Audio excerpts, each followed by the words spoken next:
Greetings, I'm Mabel, and I've recently turned 30. A substantial inheritance came my way, unveiling the unsightly aspects of my husband. Today, I'm eager to share this tale and how, unintentionally, I found retribution against two individuals simultaneously. Let me commence by delving a bit into my background. I grew up distanced from my grandparents, yet our bond remained strong. Every 3 to 4 months they would visit, showering me with affection. My grandmother was particularly fond of me, and her passing when I was 17 left me devastated. Choosing a college in her state allowed me to stay close to her. It was there that I met Toby, my ex-husband, during our junior year. Our relationship flourished, and we got engaged after graduation. While waiting for financial stability to tie the knot, Toby moved in with me. Though our relationship was solid, his sister Julia became a constant source of strife. Despite living in another state, she maintained an unhealthy obsession with Toby, harboring resentment towards me. However, I tolerated her antics due to her bringing over her daughter, Viola, whom I adored. 3 years into our engagement, Toby and I decided it was time to marry. The celebration was joyous until, 4 years into marriage, two significant events unfolded. Firstly, my beloved grandmother passed away, leaving me heartbroken and inheriting a substantial fortune. Secondly, Julia and her family returned to town, causing Toby's attention to shift. He spent most of his time at Julia's, and when at home, Julia became a frequent visitor. The only solace was spending time with Viola. I was still grappling with the grief over my grandmother's passing, and Toby seemed increasingly distant. Attempts to discuss my feelings with him proved futile until one rare evening when he returned home alone after work. "Hey, sweetie, how was your day?" I inquired, seizing the opportunity. "It was pretty good.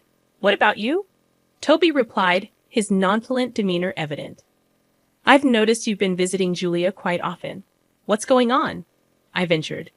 "We're really close, and I miss her. I just feel better around her," he explained. Sensing an opening for a deeper conversation, I probed further. "Do you want to know what we talked about?" I asked, hoping for a connection. "Yeah, sure. Tell me," he responded. "I mentioned our plan to buy a house, and Julia was curious about how we could afford it. I shared about your inheritance, and she thinks it would be a great investment for us," Toby revealed. Interrupting him, I stated firmly, "I never agreed to that." "Listen, Julia thinks it's a wise move. We'd be well settled for the rest of our lives," Toby argued, seemingly more focused on the financial benefits. "I have other ideas for my money, things that could benefit both of us in the long run," I asserted. Tension escalated as Toby insisted. "I want to invest in a house. We should do it together." "I don't want to spend all my money on one thing. I get to decide how to use it," I defended my stance. Toby issued an ultimatum. "Either invest our money in something for both of us, or I'm leaving." Perplexed, I questioned, "Where would you go? Are you okay with leaving me over money?" "You're the one making it about money." "I thought you loved me and wanted a future together," he retorted. Realizing the disconnect, I held my ground. "I'm keeping my money, and I decide how to spend it. But if you're leaving over this, it's your choice." Toby distanced himself after our confrontation, spending even more time at Julia's. She stopped visiting, except to drop Viola off. Something felt off, and I knew I had to stand my ground. Every time Julia needed me to babysit Viola, I attempted to have a conversation with Toby about what was bothering him. Despite my multiple inquiries, he consistently brushed me off, claiming that nothing was wrong. Eventually, I gave up, deciding to wait until he was ready to open up. However, the situation took an unexpected turn when Julia dropped Viola off at my place one day for me to babysit. "Hey, Viola, how's my favorite niece doing?" I greeted her. "I'm your only niece, but I hope I'll always be your favorite," she replied. "Of course you will be. Anyway, what do you want to do today?" Viola excitedly suggested. "I was thinking we could go get our nails done and then get some ice cream." "Yay! Can I paint my nails pink? She asked. Of course you can. And can I get strawberry ice cream? Why can't you? We'll get you everything you want. I only have one niece, and if I don't spoil her, would I really be her aunt?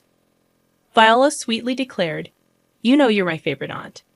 I really will miss you. Miss me, sweetie? What do you mean? I'm not going anywhere. Are you sure?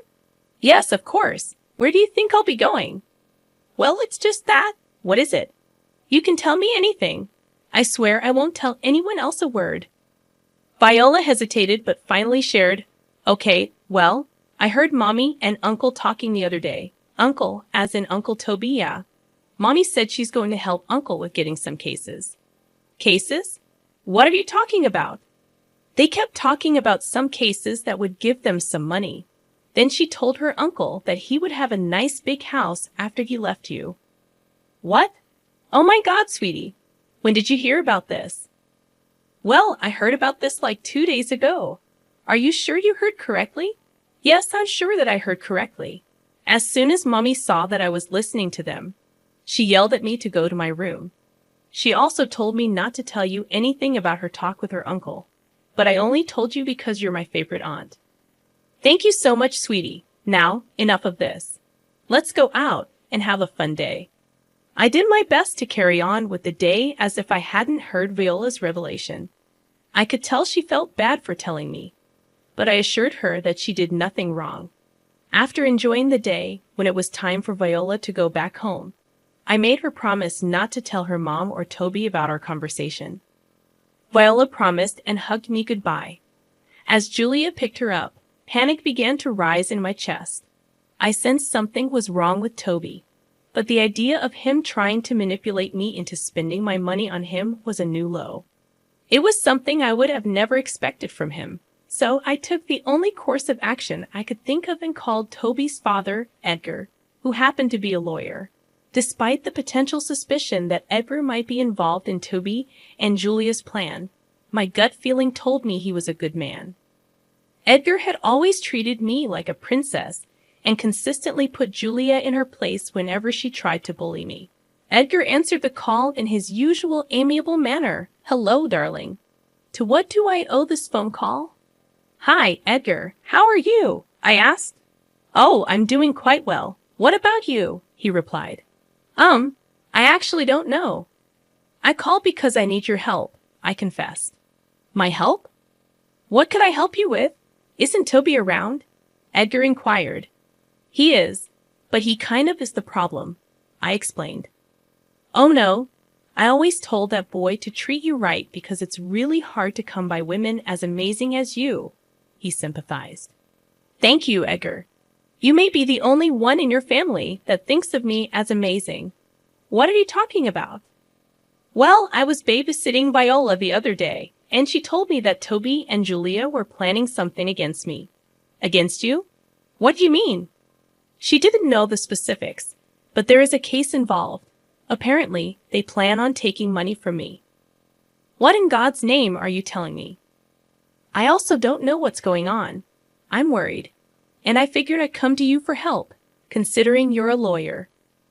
You did a great job of coming to me. Now tell me, do you believe Viola? I do, and only because in the past few months, Toby has begun to draw away from me. I tried to talk to him about it, but he never took me seriously. All right. And why do you think Julia is involved? Ever since she moved back, they began to spend a lot of time together. I get it. They were living far apart for years before, and it made sense. But then, in the past few months, he was going over to her house for hours every single day. That's a little weird. Did something happen a few months ago that triggered Toby's strange reaction? I got my grandmother's inheritance because she passed away. It was quite a large amount of money. Toby wanted to use it to buy a house, but I was a little hesitant about it. After that, he's been acting weird. My guess is that they're going to try and get your money. First of all, I'm so worried that my children are doing this to you. This was not how I raised them. Secondly, why don't you drop by my office tomorrow and we'll hash this out properly? That sounds great. And you have nothing to apologize for. You're clearly a good man. Thank you for helping me out. I don't know what I would do without you. I was genuinely grateful that Edgar was helping me out. I did not think he would side with me over his children, but I was glad that he did. The next day, I took a day off from work and made my way over to his office. Once there, Edgar apologized once again for Toby and Julia's actions, but I told him to just help me navigate around this. We figured that Toby was going to ask for a divorce. So the first order of business was to contact all the reputable divorce lawyers in our city and ask for advice. This would then limit Toby's access to good lawyers because there would be a conflict of interest, considering they already knew my side. The next thing we had to figure out was how they planned to take my inheritance from me. Fortunately, I had the foresight to keep my inheritance money in a separate bank account, refraining from using it for any purchases for Toby or myself. While I initially intended to buy Toby some luxury items he desired, it became evident that such plans were unlikely to materialize. Edgar and I suspected that the only way for them to access that money was through outright theft. With this in mind, I decided to set up the perfect scenario to catch them. My apartment already had a top-of-the-line security system due to my concerns about break-ins, a fact Toby was aware of and agreed to when he moved in. The next step was subtly letting Toby know that my bank details were stored on my laptop. Creating a facade of bank troubles that he could help me with accomplished this effortlessly. Lastly, I informed Toby that I would be meeting a friend over the weekend, leaving him home alone. Meanwhile, Edgar would serve as a witness and corroborate my alibi. During our conversation, I received a notification that money had been transferred from my account to our joint account. Seizing the opportunity, I promptly called the police to report the unauthorized transaction. Upon my return from meeting Edgar, Toby sat in the dining room, urging me to join him. "We need to talk," he asserted. "About what?" "About us?" I questioned. "Okay, we're not working out," he admitted. "I agree. What do you mean?" I responded. "Well, for starters, I didn't like how you threatened to end the relationship over money. I would have spent on us had you not done that. I didn't think that you would. That's another point. You think so lowly of me, and I don't think that's a sign of a good partner. It's as if you've been a good partner. You've been selfish since the start, and I only put up with it because I love you." "How in the world was I selfish?" "I helped you pay off your student loans first instead of mine. I supported you for a whole year when you didn't have a job. I sacrificed so much to make sure you were happy. The few times I didn't do what you wanted, I became a selfish monster to you. Don't act like what you did was some righteous thing. I would have done the same for you. Would you? You never helped me out when I was sick. Why would I think you would sacrifice your comfort for me when I really needed it? You're just trying to make me feel bad." "No, and the last reason for not wanting to be with you is that I don't want to be with a lying, manipulative thief." "What are you saying? Don't think I don't know about what you and Julia have been planning. I observed you transferring funds from my account to our joint account. I'm aware that you intended to split it during the divorce. Don't bother denying it. I've informed about everything. You've proven to be deceitful, and I see no reason to remain with you." "Well, I'll still get half of what I transferred into our account. I still win," Toby argued. "If I recall correctly, I had security cameras installed in my apartment, and you made that transaction from my laptop at a time when I wasn't at home. I've already reported you for theft. The police should be here anytime soon." "You did what?" "Oh, here they come. Good luck. I'll see you in court." The relief I felt at finally seeing Toby held accountable was unparalleled. The subsequent weeks were filled with courtroom sessions and evidence reviews. Alongside the theft charges, I filed for divorce, with Edgar serving as my lawyer. He fought vigorously to ensure that Toby paid appropriately for his crimes, and Edgar won the case. Toby was sentenced to 2 years in jail and fined an additional $30,000. The taste of revenge was sweet. As Edgar and I celebrated our victory, Julia approached, conveniently absent during prior trials, only showing up on the day of the verdict. Her anger was evident as she pointed her finger at Edgar. "Dad, you were helping this witch. Give me one good reason why I shouldn't have helped Toby. I don't know, because she literally put your brother in jail, and he deserved his sentence. That will make him think twice before trying to steal from someone again, Edgar responded. Julia questioned, How could you do that to your own son? How could you do that to your own brother? I retorted, Don't think I didn't see the real reason behind your plan. You were going to help Toby get the money so you could also reap the benefits of it. I was trying to give him a break from this jerk. You have no idea how toxic she is for him. I don't think she was the toxic one, Julia. You were a bad influence on him, and he was stupid enough to fall for your little game. He's getting the punishment he deserves, and maybe now he'll think twice before ever listening to you. You know you're going to lose him this way. He will never talk to you again, Julia stated. Good, because I have no children, as far as I'm concerned, Edgar replied. Don't be so dramatic. I'll be here, but I'm not happy with the way you treated my baby brother. As far as I'm concerned, neither you nor your brother are my children because I know for a fact that this is not how I raised my kids. What are you talking about? What I'm conveying is that I'm disowning both of you, and I want nothing to do with either of you. You can't do that. Actually, I can, and I'm going to do just that. This is all Mabel's fault. If she just thought of someone other than herself for a second, this would not have been happening. No, you should not have been so greedy. I was going to spoil Toby with all the things he wanted, but you had to interfere. You took away everything from him, and I hope you sit and think long and hard about what you did to your brother. Goodbye. I grabbed Edgar's hand and we left. We couldn't help but let out a chuckle at what had happened. I was happy that Toby got what he deserved, and that I was going to be free of his manipulative ways. I was also happy to see Edgar take my side. I did feel bad that it was because of me that he had lost both of his children, but he assured me that it was their own decisions that led to that. I took him out for coffee after, and we've maintained a good friendship ever since. Julia harassed me a bunch over text, and Edgar took it upon himself to tell Julia and her husband to leave me alone. Now this is where I unintentionally got revenge on Julia as well. You see, Julia's husband had no idea about Julia's involvement in what happened between Toby and me, so he called Edgar and asked him what happened and was shocked to learn about what Julia had done. Apparently, their marriage had been in the dumps for a while because of Julia's constant nagging that he never brought home enough money, while simultaneously refusing to work. He did not like that she would go to such lengths and asked for a divorce.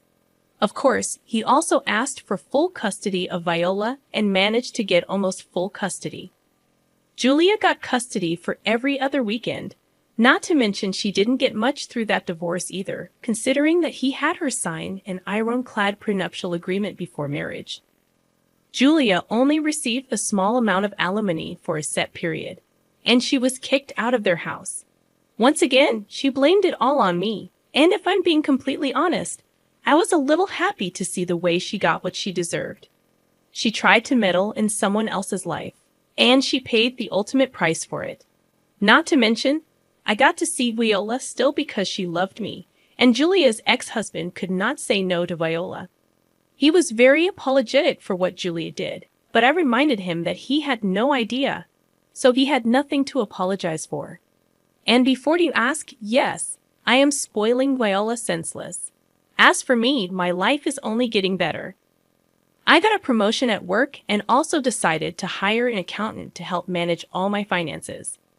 I had invested my money in a few places, and it's only a matter of time before I get my returns on those. Getting to where I am today took a lot of struggle, but let me tell you, the view from where I'm at is one that I'm loving. I have a better understanding of people, and I'm going to be a lot more cautious. Thank you for your time.